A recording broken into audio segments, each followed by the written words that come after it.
तो बैठक के लिए शिवसेना के बड़े नेता शिवसेना भवन पहुंच चुके हैं और आपको बता दें कि अब यहां पर जो जिलाधिकारी यानी जिला में जो उनके पदाधिकारी हैं शिवसेना के, उनसे ये बातचीत हो रही है। उनका सबसे बड़ा एजेंडा ये रहा है कि जिला और जो तहसील है वहां पर जो उनके कार्यकर्ता हैं उनके साथ कैसे लोगों को जोड़ा जा सके, और साथ ही साथ ये उनके तक मैसेज भी उनको पहुंचाना है कि जो गुट बागी हो चुका है वो बाला साहब ठाकरे और शिवसेना के जो कह सकते हैं नियम है या फिर उनके जो एथॉज रहे हैं उसके खिलाफ गए हैं।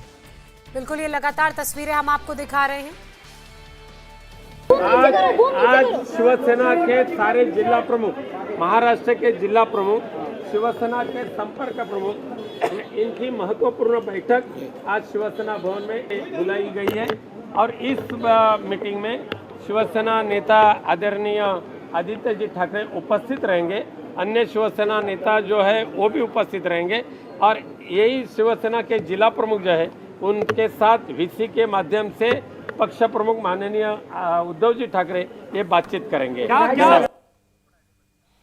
तो यहाँ पर आपने सुना कि बताया जा रहा है कि किस तरह से वहां पर जो जिला तहसील से जो तमाम पदाधिकारी आए हैं उनसे बातचीत की जा रही है। पवन हमारे साथ जुड़े हैं। पवन, आपके पास क्या जानकारी, आखिरकार अंदर खाने में क्या वो मंत्र दिया जा रहा है जिसके चलते जो शिवसेना का जो कह सकते हैं कि जो महल है ना ढह जाए?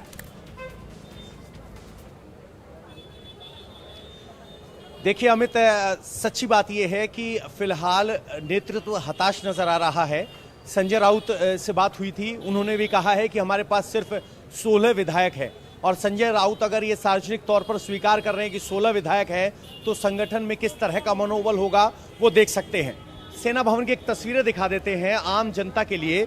ये सेना भवन है और इस सेना भवन के नीचे जो पगडंडी है ये हमेशा भरी नजर आती थी।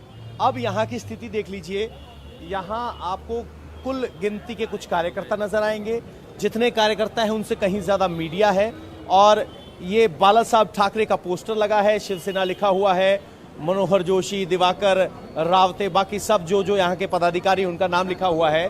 लेकिन वो जोश, वो भीड़ नहीं है। अभी लग रहा है मानो शिवसेना अपनी जमीन खिसकने के बाद जमीन की पैमाइश कर रही है कि आखिर हमारे पास बची कितनी है, क्योंकि फिलहाल हताशा स्पष्ट है। आदित्य ठाकरे यहां आए थे, वो जरूर विक्ट्री का साइन दिखा रहे थे और बड़े आत्मविश्वास में थे, लेकिन वो आत्मविश्वास कार्यकर्ताओं के जरिए रिफ्लेक्ट नहीं हो रहा है। बिल्कुल, वो आत्मविश्वास कार्यकर्ताओं के जरिए रिफ्लेक्ट नहीं हो रहा है। पवन लगातार हमें ये बता रहे थे, और जिस तरीके से शिवसेना भवन के बाहर की तस्वीरें भी हम देख रहे हैं। पवन, मैं एक बार फिर से आपसे समझना चाहूंगी कि क्या कोई और भी वहां पर आ सकता है, उनका आना भी वहां पर संभव है? और जो स्ट्रेंथ चेक लगातार हो रहा है, क्या अब भी कोई ऐसी संभावना बचती है कि शिवसेना महाराष्ट्र में अपनी सरकार बचा ले? वो मैं उन 16 विधायकों के पदों को निष्कासित करने की जो बात कही जा रही थी उनका भी जिक्र कर रही हूं। देखिए ज्योत्सना, हमें पूरी बात को समझना होगा। 16 विधायकों को निष्कासित करने के लिए खत डिप्टी स्पीकर को लिखा गया है।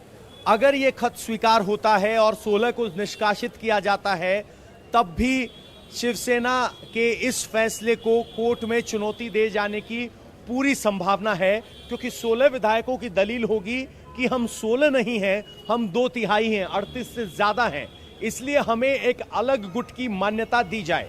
एकनाथ शिंदे पहले ही डिप्टी स्पीकर को एक खत लिख चुके हैं, जिस पर डिप्टी स्पीकर ने कहा है कि कुछ सिग्नेचर फॉर्ज लग रहे हैं, नकली लग रहे हैं। यानी डिप्टी स्पीकर खत के साथ जो 38 सिग्नेचर आए हैं उनको मानने के लिए तैयार नहीं है। तो जो पूरा सिनेरियो बनकर सामने आ रहा है, शिवसेना के साथ एनसीपी प्रमुख शरद पवार कह रहे हैं कि हम आखिरी दम तक लड़ेंगे और विधायकों को विधानसभा आने दो, तब देखेंगे।